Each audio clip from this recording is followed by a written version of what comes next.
الحمد لله الذي أبدع الأفلاك والأرضين والصلاة والسلام على من كان نبيا وآدم بين الماء والطين وعلى آله وأصحابه أجمعين أما بعد فقد قال الله تبارك وتعالى في كلامه المجيد والفرقان الحميد أعوذ بالله من الشيطان الرجيم بسم الله الرحمن الرحيم إن الله وملائكته يصلون على النبي يا أيها الذين آمنوا صلوا عليه وسلموا تسليما اللهم صل على سيدنا ومولانا محمد كما تحب وترضى بأن تصلي عليه صلاة وسلاما عليك یا سیدی یا حبیبی یا مکی مدنی یا رسول اللہ صلی اللہ تعالی علیہ وسلم۔ محترم سامعین، بزرگوں اور دوستوں، نوجوان ساتھیوں اور پیارے بچوں، آج کی ہماری یہ چوتھی محفل میلاد ہے۔ ہم اور آپ یہاں حضور کی شان سننے سنانے کی غرض سے جمع ہوئے ہیں۔ اللہ تبارک و تعالی ہماری حاضری کو قبول فرمائے اور ہمیں اور ہماری نسلوں میں اللہ تبارک و تعالی عاشق رسول پیدا فرمائے۔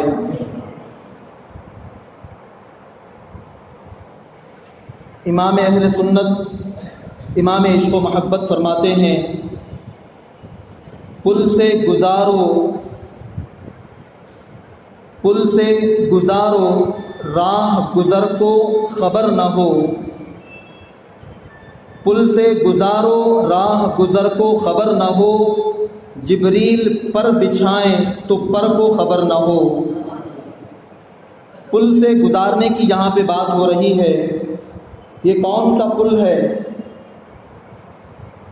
پل کا مطلب جسے ہم برج کہتے ہیں، برج، اسی کو اردو میں پل کہتے ہیں، اور عربی میں اس کو صراط کہا جا سکتا ہے۔ تو یہاں پہ امام اہل سنت حضور کی بارگاہ میں یہ التجا کر رہے ہیں کہ یا رسول اللہ، پل سے گزارو ہمیں، یعنی اپنی امت کو پل سے گزارو۔ کون سا یہ پل ہے؟ یہ کوئی دنیا کا پل نہیں جو 1-2 کلومیٹر میں ختم ہو جائے۔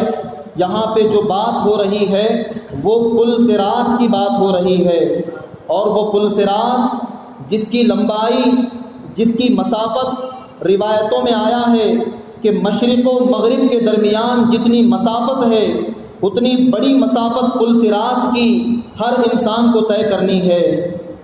وہی پل صراط جو جہنم کے منڈیر پر، جہنم کے اوپر رکھا گیا ہے، اس پر سے گزرتے ہوئے انسان کو جنت کی طرف جانا ہے۔ اور اس پل صراط کے حوالے سے یہ بیان کیا جاتا ہے کہ وہ پل صراط بال سے زیادہ باریک اور تلوار سے زیادہ تیز دھار کا وہ راستہ ہے۔ ہر انسان کو اس کے اوپر سے گزر کے جانا ہے۔ اگر اس کو پار کر گیا، گزرنے میں کامیاب ہو گیا تو جنت اس کی منزل ہے، اور اگر گزر نہیں سکا، پار نہیں کر سکا تو پھر کٹ کے جہنم میں گرتا ہوا دکھائی دے گا۔ اور اس پل صراط کے حوالے سے یہ روایت ہے کہ اس پر گزرنے والوں کی شکلیں، گزرنے والوں کے انداز مختلف ہیں۔ کچھ اللہ والے، اللہ کے مقرب بندے ایسے ہوں گے جو بجلی کی طرح وہاں سے پل صراط سے گزر جائیں گے، ابھی ادھر تھے، ایک پل میں ادھر پہنچ جائیں گے۔ اور ایسے بندوں میں ہم سمجھتے ہیں کہ ایسے عظیم بندوں میں امام اعظم کا نام آ سکتا ہے، غوث اعظم کا نام آ سکتا ہے، خواجہ اعظم کا نام آ سکتا ہے، مجدد اعظم کا نام، محدث اعظم کا نام آ سکتا ہے۔ یہ اللہ کے مقرب بندے ہیں جو بجلی کی طرح پل صراط سے گزر جائیں گے۔ اور کچھ بندے وہ ہوں گے جو تیز ہوا کی طرح گزریں گے۔ تیز ہوا بڑی تیز رفتاری سے گزرتی ہے۔ کچھ ایسے بندے ہوں گے جو تیز ہوا کی مانند پل صراط سے گزر کے جائیں گے، اور ان سے کچھ نیچے، ان سے کچھ کم درجے کے اللہ کے ایسے بندے ہوں گے جو تیز رفتار گھوڑے کی طرح جو ہے پل صراط سے گزر جائیں گے. تیز رفتار عربیون نسل گھوڑا جس تیزی سے گزرتا ہے اس تیزی سے وہ پل صراط پار کریں گے. اور ان سے کچھ نیچے جو گناہ گار خطا کار اللہ کے جو گناہ گار بندے ہوں گے وہ دوڑنے کی رفتار سے, کچھ پیدل چلنے کی رفتار سے, اور جس کے گناہ جیسے ہوں گے ویسی مشقت اور تکلیف سے وہ پل صراط پار کرے گا. پل صراط کو ایسے طریقے سے پار کرے گا, کچھ زیادہ گناہ گار ہوں گے تو پل صراط سے پاؤں پھسل جائے گا, زخمی ہو کر وہ جہنم کی طرف چلے جائیں گے. اللہ اکبر.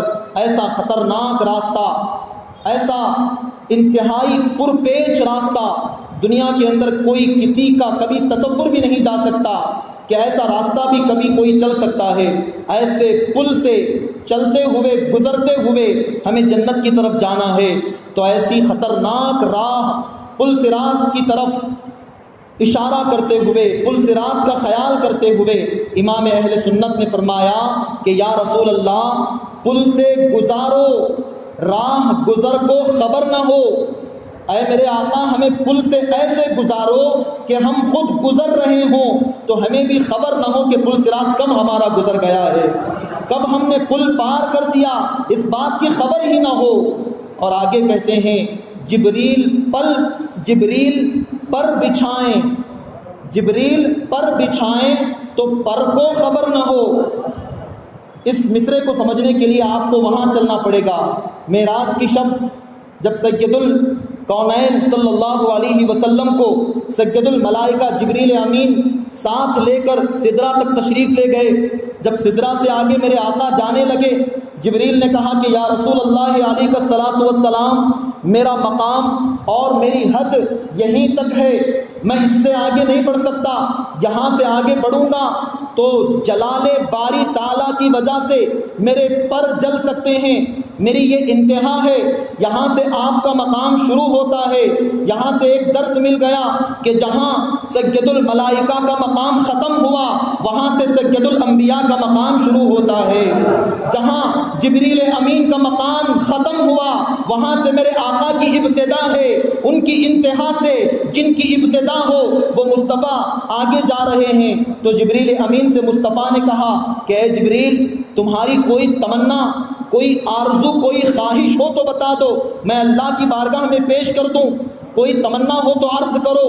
سید الملائکہ جبریل امین نے عرض کی کہ یا رسول اللہ علیہ الصلوۃ والسلام بس ایک التجا ہے, ایک تمنا ہے, وہ تمنا اگر پوری ہو جائے آپ سے گزارش ہے کہ آپ رب کی بارگاہ میں میری یہ التجا پیش کریں کہ جب بروز محشر کی اس تنگی اور سختی میں آپ کی امت جب پل صراط پار کرے گی, جب آپ کی امت پل صراط سے گزر رہی ہوگی تو اس وقت اللہ تبارک و تعالی مجھے پل صراط پر اپنے پر پھیلانے کی اجازت دے دے. اللہ مجھے اپنے پر پھیلانے کی اجازت دے دے.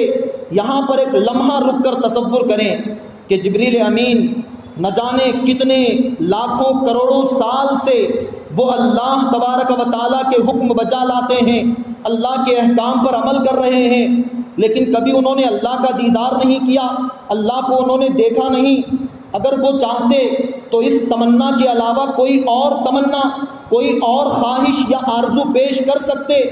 ہم الفاظ میں بیان نہیں کریں گے کہ وہ کیا خواہش پیش کر سکتے تھے. اس کے علاوہ کوئی بھی تمنا ان کی, کوئی اور خواہش ہو سکتی تھی, لیکن کوئی خواہش, کوئی تمنا, کوئی آرزو ان کو یاد نہ آئی سوائے اس بات کے کہ امت محمدیہ کو پل صراط سے گزرتے وقت ان کی آسانی کا کام کیا جائے, ان کی آسانی کے لیے اپنے پر بچھائے جائیں.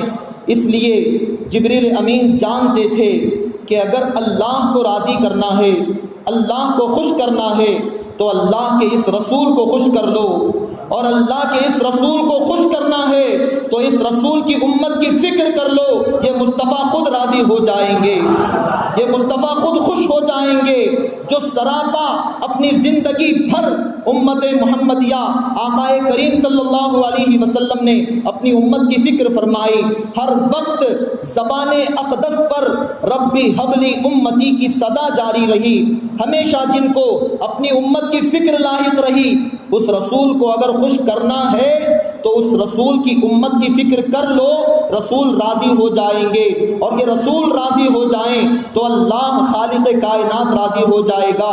اس لیے جبریل امین نے یہ خواہش ظاہر فرمائی تو رسول خدا صلی اللہ علیہ وسلم نے ان کی اس تمنا اور خواہش کو قبول فرما لیا۔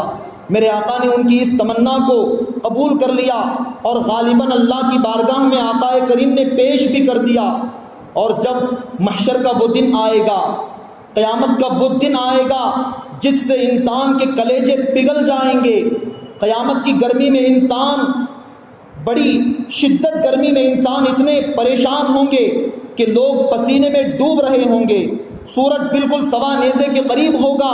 ایسی سخت گرمی میں، ایسی انتہائی سخت تکلیف اور کلفت کے مقام پر جب پل صراط پار کرنے کی باری آئے گی، جب پل صراط پار کرنے کا وقت آئے گا تو اللہ اکبر، اس کا ذکر کرتے ہوئے امام اہل سنت نے ایک دوسرے مقام پہ ارشاد فرمایا کہ اہل صراط روح امی کو خبر کریں۔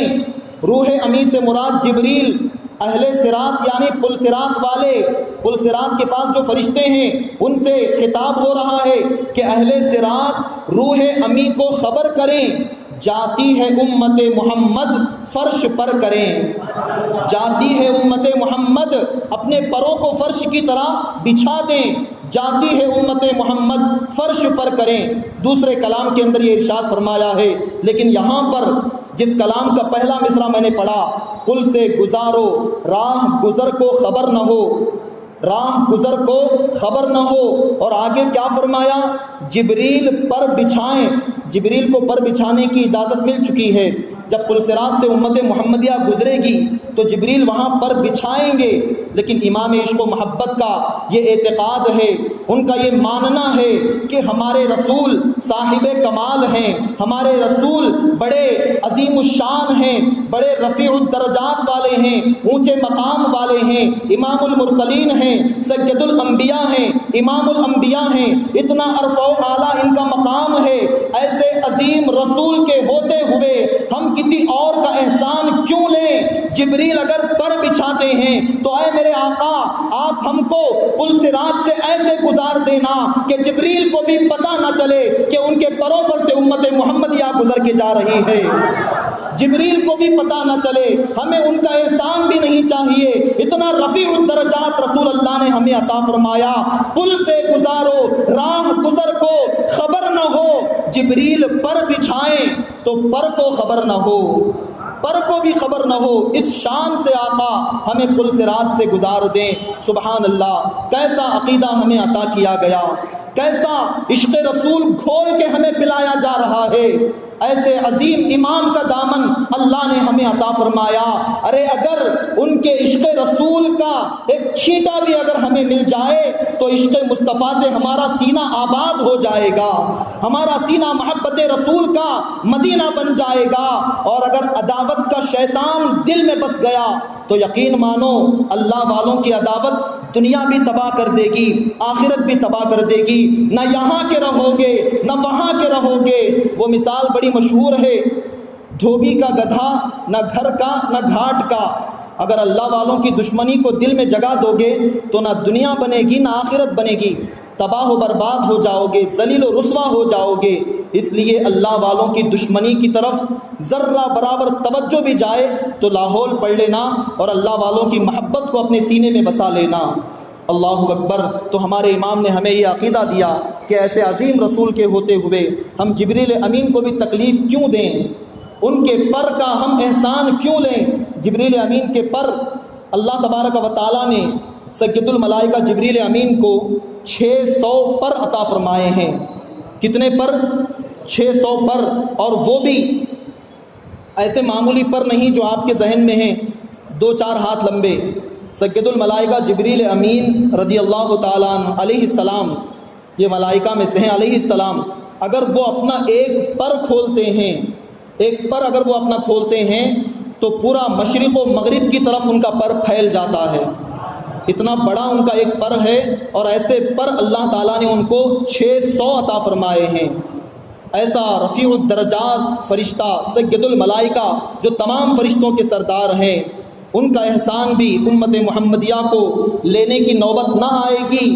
کیوں؟ اس لیے کہ آقا کریم صلی اللہ علیہ وسلم پل صراط کے پاس کھڑے ہوں گے، پل صراط کے پاس جب امت محمدیہ پل صراط سے گزر رہی ہوگی تو مصطفیٰ وہاں کھڑے ہو کر رب کی بارگاہ میں یہ دعا کر رہے ہوں گے، رب سلم، اے اللہ میری امت کو سلامتی کے ساتھ پل صراط سے گزار دے، میری امت کو سلامتی کے ساتھ پل صراط پار لگا دے۔ جب حضور کی دعا ہوگی، حضور کا کرم ہوگا، حضور کی وہاں پر موجودگی ہوگی، تو پھر جبریل امین کے پروں کی ضرورت کہاں پڑے گی؟ جبریل امین کی پروں کی ضرورت وہاں نہیں پڑے گی، کیونکہ مصطفیٰ کا کرم شامل حال ہوگا۔ ہم بڑے خوش نصیب ہیں، بڑے ہم خوش نصیب ہیں کہ اللہ تبارک و تعالیٰ نے مصطفیٰ کونین صلی اللہ علیہ وسلم کی امت میں اللہ نے ہمیں پیدا فرمایا۔ اور آگے کہتے ہیں، کانٹا میرے جگر سے غم روزگار کا، کانٹا میرے جگر سے غم روزگار، یعنی روزگاری کا غم، دنیا کا غم، دنیاوی پریشانیاں، مصائب و آلام جو بھی میرے جگر میں ہیں، ان پریشانیوں کا، مصیبتوں کا، ان غموں کا کانٹا یا رسول اللہ میرے جگر سے ایسے نکال دیجئے۔ کیسے؟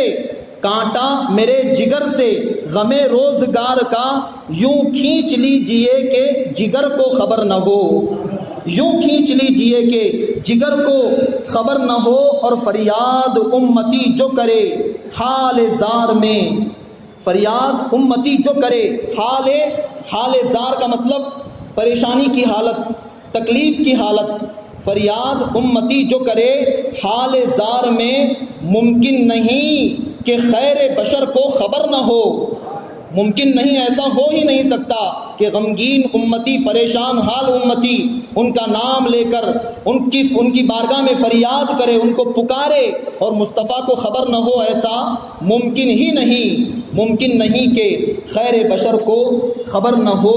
اور کہتے ہیں، ایسا گما دے ان کی ولا میں خدا ہمیں، ایسا گما دے، انسان گم ہو جاتا ہے پھر مل جاتا ہے، وہ دنیاوی محبتیں ہیں کہ کوئی کسی کی محبت میں گم ہو گیا، کھو گیا، پھر ہوش آیا تو باہر آ گیا، وہ دنیاوی راستے ہیں، دنیاوی پرپیچ وہ سڑکیں ہیں جہاں انسان کھو جاتا ہے، مل جاتا ہے۔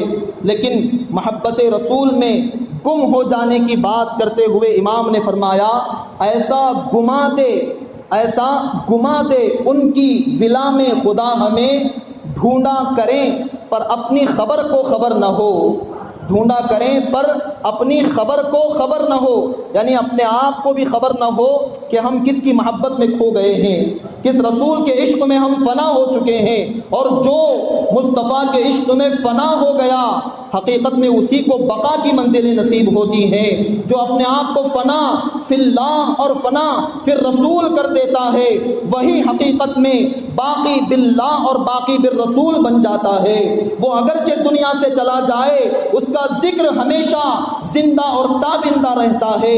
یہ فنا فی الرسول اور فنا فی اللہ ہونے کا کمال انسان کو نصیب ہوتا ہے۔ اور آگے کہتے ہیں کہ اے شوق دل یہ سجدہ گر ان کو روا نہیں۔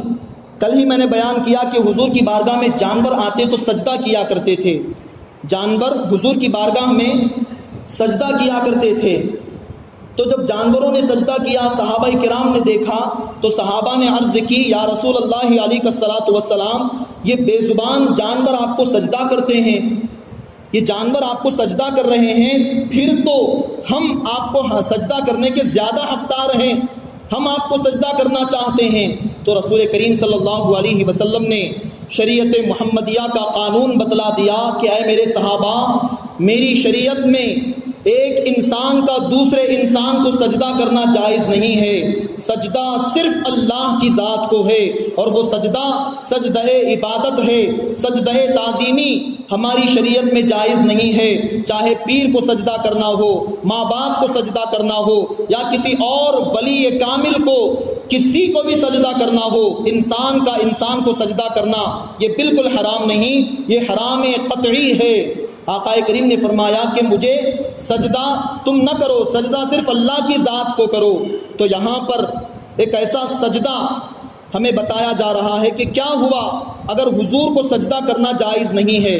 سجدہ تو صرف اللہ کو کرنا ہے، سجدہ صرف اللہ کو، حضور کی بارگاہ میں سجدہ نہیں، ان کی بارگاہ میں تعظیم کرو، احترام کرو، ان سے محبت کرو، اپنے دل میں ان کو بسا لو، جو کچھ کر سکتے ہو کرو، لیکن سجدہ ان کو جائز نہیں، روا نہیں. روا نہیں کا مطلب جائز نہیں. تو اس شعر میں فرماتے ہیں کہ اے شوق دل، دل میں بڑا شوق ہے کہ سجدہ کیا جائے، دل تو مچل رہا ہے، پیش نظر وہ نو بہار. ایک مقام پہ فرمایا پیش نظر وہ نو بہار، سجدے کو دل ہے بے قرار. سر نہیں، سر سے سجدہ صرف خدا کو، سجدے کو دل ہے بے قرار. روکیے سر کو روکیے، ہاں یہی امتحان ہے. اس امتحان میں کامیاب ہوئے تبھی تو سچے عاشق کہلاؤ گے. سر کو اگر سجدے میں رکھ دیا مصطفیٰ کی بارگاہ میں، یہ عشق کے امتحان میں کامیابی نہیں، یہ ناکامی ہے. سجدے عشق بجا لانا ہے تو سر کو نہیں دل کو جھکاؤ، دل کو جھکاؤ. اور دل کا ڈیفینیشن بھی بیان کر دیا، سر ہے وہ سر، دل ہے وہ دل جو تیری یاد سے معمور رہا. دل کون سا ہے؟ وہ دل نہیں جو محبت دنیا کی محبت میں دھڑکے، دل تو وہ ہے جو محبت رسول میں دھڑکتا ہے. دل ہے وہ دل جو تیری یاد سے معمور رہا. سر ہے وہ سر جو تیرے سجدے میں قربان گیا، سر ہے وہ سر جو تیرے صدقے میں قربان گیا. تو یہ سر ہے، سر کو اگر مصطفیٰ کی بارگاہ میں جھکانا ہے تو اسلام کے لیے قربان کرنے کی خاطر جھکاؤ. سجدے کی خاطر جھکانا ہے تو دل کو جھکا دو. دل کو اگر جھکا دو گے تو سجدہ عشق ادا ہو جائے گا، سجدہ محبت ادا ہو جائے گا. تو یہاں پہ فرمایا اے شوق دل، دل میں بڑا شوق ہے سجدہ کریں. اے شوق دل، یہ سجدہ گر ان کو روا نہیں، روا نہیں مطلب جائز نہیں. اے شوق دل، یہ سجدہ گر ان کو روا نہیں، اچھا وہ سجدہ کیجئے کہ سر کو خبر نہ ہو. اچھا وہ سجدہ کیجئے، کون سا سجدہ؟ دل کا سجدہ. اچھا وہ سجدہ کیجئے کہ سر کو خبر نہ ہو. اور آخر میں فرماتے ہیں ان کے سوا رضا کوئی حامی نہیں جہاں، ان کے سوا رضا کوئی حامی نہیں جہاں. کہاں؟ میدان قیامت میں، وہاں کوئی کسی کے کام نہیں آئے گا. رشتے ناتے دوستیاں محبتیں ساری دنیا میں رہ جائیں گی، جہاں کوئی کسی کے کام نہیں آئے گا. ان کے سوا رضا کوئی حامی نہیں جہاں، گزرا کرے پسر پہ پدر کو خبر نہ ہو. پسر کا مطلب بیٹا، پدر کا مطلب باپ. میدان قیامت میں مصیبتیں بیٹے پر ٹوٹ پڑیں گی، لیکن باپ کو پتہ بھی نہیں چلے گا کہ بیٹا کس حال میں ہے، باپ کو خبر تک نہیں ہوگی. تو ایسی حالت میں جہاں باپ بیٹے کے کام نہیں آتا، ماں بیٹی کے کام نہیں آتی، دوست آپس میں دشمن بن جائیں گے، دنیا کی محبتیں دھری کی دھری رہ جائیں گی، جہاں کوئی کسی کے کام نہیں آئے گا وہاں کوئی کام آئے گا، کوئی مددگار ہوگا، کوئی حامی ہوگا، کوئی ناصر ہوگا. تو وہ مصطفیٰ کریم کی ذات ہوگی، مصطفیٰ کریم کی وہ ذات ہوگی جہاں پہ میدان قیامت میں سب کچھ ختم ہونے کے بعد بھی مصطفیٰ کی محبت کام آئے گی. کسی نے بڑا پیارا کہا ہے کہ دنیا کی محبتیں تو 4 دن کی ہے، اگر محبت کرنا ہے تو اس رسول سے کرو جو اگر ایک مرتبہ تمہیں اپنا دامن دے دیتے ہیں تو قیامت تک تمہارا وہ ہاتھ نہیں چھوڑتے، قیامت تک وہ تمہارا ساتھ نہیں چھوڑتے، جب تک جنت میں نہیں پہنچا دیتے وہاں تک وہ تمہارا ساتھ نبھاتے ہیں. سبحان اللہ. ایسے عظیم رسول کا دامن ہمارے ہاتھوں میں ہے، ایسے عظیم رسول کا دامن اللہ نے ہمیں عطا فرمایا ہے. ہم اپنی قسمت پہ ناز کرتے ہیں، ہم اپنی قسمت پہ ناز کرتے ہیں کہ اللہ تبارک و تعالیٰ نے دامن مصطفیٰ ہمارے ہاتھوں میں عطا فرمایا ہے. ایک مرتبہ جھوم کر درود پاک پیش کریں. اللہم صلی علی سیدنا و مولانا محمد کما تحب و ترضا بان تصلی علیہ صلاۃ و سلام علیک یا سیدی یا حبیبی یا مکی مدنی یا رسول اللہ صلی اللہ تعالی علیہ وسلم. محترم سامعین، کل یہ بیان کیا گیا تھا کہ آج ہم حضور کی عطا یعنی حضور کی سخاوت، حضور کے نوازنے کا، دینے کا انداز کیا ہے، کیسے نوازتے ہیں، وہ کیسی بارگاہ ہے، اس حوالے سے آج ہمیں بیان کرنے اور سننے کا جو ہے شرف حاصل ہو رہا ہے۔ حضور اکرم صلی اللہ علیہ وسلم کی مشہور حدیث پاک ہے، مسلم شریف کی حدیث پاک ہے۔ نبی کون و مکان صلی اللہ علیہ وسلم فرماتے ہیں کہ اوتیت خزائن الارض فوضع فی یدی، حضور نے فرمایا کہ اللہ تبارک و تعالیٰ نے مجھے زمین کے خزانے عطا فرمائے ہیں اور اللہ تعالیٰ نے وہ سارے خزانے میرے ہاتھ میں رکھ دیے ہیں۔ زمین کے خزانے مطلب زمین کے اندر سے جو بھی چیزیں نکلیں، سونا، چاندی، پیتل، تانبا، لوہا، پٹرول، ڈیزل، تیل وغیرہ جو بھی زمین سے نکلتا ہے، یہ سب زمین کے خزانے ہیں، اور یہ سب زمین کے خزانے اللہ تعالیٰ نے اپنے محبوب کو عطا فرمائے، حضور کے ہاتھوں میں رکھ دیے۔ دوسری روایت مسلم شریف کے اندر ہے، حضور خود فرماتے ہیں کہ بے شک اللہ تبارک و تعالیٰ نے زمین کے تمام خزانوں کی چابیاں مجھے عطا فرمائی ہیں۔ زمین کے تمام خزانوں کی چابیاں، اور چابی کسے عطا ہوتی ہے؟ اگر کوئی دنیا کے اندر کسی چیز کو تالا لگا دے، تالا لگانے کے بعد چابی ہر ایک کو نہیں دی جاتی۔ تالا لگانے کا مطلب ہی یہی ہے کہ کوئی اس تالے کو کھول کر اندر کی چیز کو استعمال کر سکتا ہے، تو چابیاں ہر ایک کو نہیں دی جاتی۔ چابی جس کو دی جاتی ہے اس کا یہ مطلب ہوتا ہے کہ اسے پورا اختیار ہے، اس تجوری کے اندر جو بھی ہے جو چاہے کر لے، چاہے اپنے پاس رکھ لے، کسی اور کو دے دے، کچھ بھی کر لے۔ چابی دینے کا یہ مطلب ہوتا ہے۔ تو اللہ نے زمین کے تمام خزانوں کی چابیاں اپنے محبوب کو عطا فرمائیں۔ اس کا مطلب یہ ہے کہ اے محبوب، جتنا چاہے اٹھاؤ اور جسے چاہے جو چاہے عطا فرما دو، جسے چاہے جو چاہے عطا کر دو۔ اسی لیے تو ہمارے مرشد برحق سیدی حضور تاج الشریعہ علیہ رحمت و رضوان نے فرمایا، جہاں بانی عطا کر دیں، بھری جنت ہبا کر دیں، نبی مختار کل ہیں، جس کو جو چاہیں عطا کر دیں۔ نبی مختار کل ہیں، جس کو جو چاہیں عطا کر دیں۔ اور پھر جہاں میں ان کی چلتی ہے، جو جسے چاہیں عطا کر دیں، یوں ہی نہیں، جس کی چلتی ہے یہ کام وہی کر سکتا ہے، جس کی چلتی ہے وہی یہ سب کچھ کر سکتا ہے۔ جہاں میں ان کی چلتی ہے وہ دم میں کیا سے کیا کر دیں، زمین کو آسماں کر دیں، سریا کو سرا کر دیں۔ زمین کو آسماں کر دیں، سریا مطلب اوج سریا، بہت اونچائی کا یہ مقام ہے۔ سرا مطلب تحت السرا، ساتوں زمینوں کے نیچے ایک مقام ہے جس کو تحت السرا کہا جاتا ہے۔ اگر حضور چاہیں تو پل بھر میں زمین کو آسماں کر دیں، سریا کو سرا کر دیں۔ یہ مقام اللہ نے ہمارے آقا کو عطا فرمایا، جب جو جسے چاہیں عطا فرما دیں۔ وہ حدیث پاک بڑی مشہور حدیث پاک ہے، حضرت سیدنا غالباً ابو رافع رضی اللہ تعالیٰ عنہ آپ کی خدمت میں آئے، اور انہوں نے حضور کی بارگاہ میں حضرت ربیعہ بن کعب رضی اللہ تعالیٰ عنہ، حضور کی بارگاہ میں انہوں نے وضو کے لیے پانی پیش فرمایا، اور یہ حدیث پاک مشکات شریف کے اندر موجود ہے۔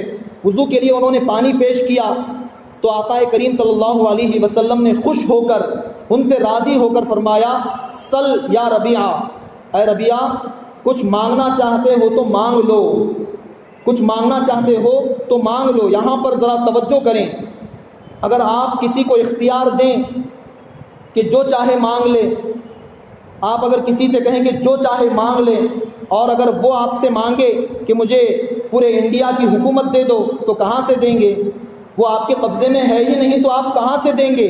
تو آپ کسی کو اگر کچھ مانگنے کا اختیار دیتے ہیں تو پہلے اپنی حیثیت دیکھتے ہیں، میں کیا دے سکتا ہوں، پہلے اپنا مقام اور اپنی اوقات ہم دیکھتے ہیں کہ ہمارا کتنا جو ہے اختیار ہے، ہم کیا کر سکتے ہیں، اس کے بعد کہتے ہیں کہ کچھ مانگنا ہو تو مانگ لو۔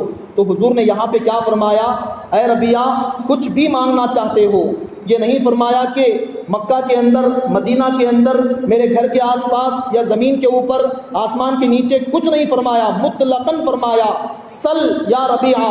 حدیث پاک کے الفاظ ہیں، اے ربیعہ، کچھ مانگنا چاہو تو مانگ لو۔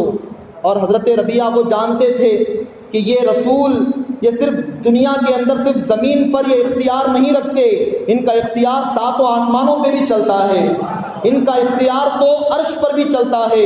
وہ جانتے تھے کہ ان سے کچھ مانگو تو ایسا نہ مانگو جو کسی اور سے بھی مل سکتا ہے، کچھ ایسا مانگ لو کہ جو کوئی عطا نہیں کر سکتا وہ یہ عطا کرتے ہیں، کوئی ایسی چیز مانگو۔ تو انہوں نے سوچا کہ اب اتنا بڑا موقع ملا ہے، مانگنا ہی ہے تو کوئی ایسی چیز مانگتا ہوں۔ انہوں نے کہا یا رسول اللہ علیہ الصلوۃ والسلام اسألک مرافقتک فی الجنہ، اے اللہ کے نبی، اے اللہ کے رسول، میں یہ مانگتا ہوں، میں یہ چاہتا ہوں کہ مجھے جنت میں آپ کا پڑوس نصیب ہو جائے، جنت میں آپ کا ساتھ، آپ کی رفاقت، آپ کی معیت، آپ کے ساتھ میں جنت میں رہنا چاہتا ہوں، بس یہ میں مانگنا چاہتا ہوں۔ تو حضور نے فرمایا اس کے علاوہ کچھ اور؟ حضور نے فرمایا اس کے علاوہ کچھ اور مانگنا چاہتے ہو؟ انہوں نے کہا کہ نہیں یا رسول اللہ، بس یہ مل جائے تو سب کچھ مل گیا ہے، یہ اگر مل جائے۔ دنیا کی زندگی تو 4 دن کی ہے، آخرت میں حساب و کتاب کے بعد جب جنت میں جائیں گے تو جنت وہ ہمیشہ کی زندگی ہے جس کی کوئی انتہا نہیں، کوئی اینڈ نہیں کہ اتنے سال جنت میں رہنا ہے اس کے بعد معاملہ ختم، کچھ نہیں ہے، ہمیشہ کی وہ زندگی ہے۔ جب ہمیشہ کی زندگی میں کسی کو حضور کا ساتھ مل جائے تو اس سے بڑھ کر اس کے لیے اور کیا خوش نصیبی کی بات ہوگی، اور کیا تمنا اس کے بعد جو ہے اس کے دل میں جاگ سکتی ہے۔ انہوں نے کہا کہ یا رسول اللہ اس کے علاوہ مجھے کچھ نہیں چاہیے۔ تو حضور نے فرمایا کہ تم کثرت سجود یعنی نوافل کی کثرت کر کے اس پر میری مدد کرو، یعنی حضور نے فرمایا کہ کثرت سے نوافل ادا کرو، کثرت سے نوافل ادا کرو گے تو اللہ تبارک و تعالیٰ تمہاری یہ تمنا ضرور پوری فرمائے گا۔ تو حضور نے دنیا میں بیٹھے ہوئے صرف ایک مرتبہ وضو کا پانی پیش کرنے والے صحابی حضرت ربیعہ کو جنت میں اپنی رفاقت عطا فرمائی۔ تو اس سے اندازہ ہوتا ہے کہ اللہ تبارک و تعالیٰ نے ساری کائنات کا اختیار دے رکھا ہے کہ حبیب جسے چاہیں دنیا کے اندر زمین کے خزانے عطا کر دیں اور جسے چاہیں اپنے اختیار سے جنت کی خوشخبری سنا دیں، جسے چاہیں جنت میں اپنا ساتھی بنا دیں۔ تبھی تو وہ 10 صحابہ جن کو عشرہ مبشرہ کہا جاتا ہے، وہ 10 صحابہ جن کو مشہور صحابہ جن کو حضور نے دنیا کے اندر جنت کی بشارت عطا فرمائی، دنیا میں رہتے ہوئے ابھی ان کی زندگی بھی مکمل نہیں ہوئی، مثال کے طور پہ جن کو حضور نے جنت کی بشارت سنائی ان کے بارے میں آقا کریم صلی اللہ علیہ وسلم کو یہ پکا علم تھا، حضور یہ جانتے تھے کہ یہ 10 لوگ جن کو میں جنت کی بشارت سنا رہا ہوں یہ اپنی زندگی کے آخری لمحے تک یہ ایمان پر قائم رہیں گے، یہ اسلام پر قائم رہیں گے، تبھی تو جنت کی بشارت سنائی۔ ورنہ اگر کسی کا خاتمہ ایمان پر نہ ہو، وہ ساری زندگی اچھا کام کرتا پھرے، کروڑوں روپے اسلام کے لیے خرچ کرے، ہزاروں سجدے کر لے، لاکھوں نمازیں پڑھ لے، حج پہ حج کرتا جائے، سب کچھ کر لے، ایمان پر خاتمہ نہیں ہوا تو سیدھا اس کا ٹھکانہ جہنم بن جائے گا۔ میرے آقا جانتے تھے کہ یہ 10 خوش نصیب صحابہ یقیناً ان کا خاتمہ ایمان پر ہوگا، یہ میرے آقا کے علم میں موجود تھا، تبھی تو حضور نے ان کو جنت کی بشارت عطا فرمائی ہے۔ سبحان اللہ، جو دنیا میں بیٹھے ہوئے صحابہ کرام کو جنت تقسیم فرما رہے ہیں، اسی رسول کو مالک جنت کہا جا سکتا ہے۔ مالک جنت اسی لیے تو امام اہل سنت نے ایک مقام پہ فرمایا کہ مالک، میں تو مالک ہی کہوں گا کہ ہو مالک کے حبیب، یعنی محبوب و محب میں نہیں میرا تیرا۔ سبحان اللہ، آقا کریم صلی اللہ علیہ وسلم کی بارگاہ سے بہت سارے صحابہ کو بہت کچھ عطا ہوا ہے، بہت کچھ عطا ہوا۔ ابھی پرسوں حضرت ابو ہریرہ کی والدہ کی ایمان لانے کا واقعہ آپ نے سنا۔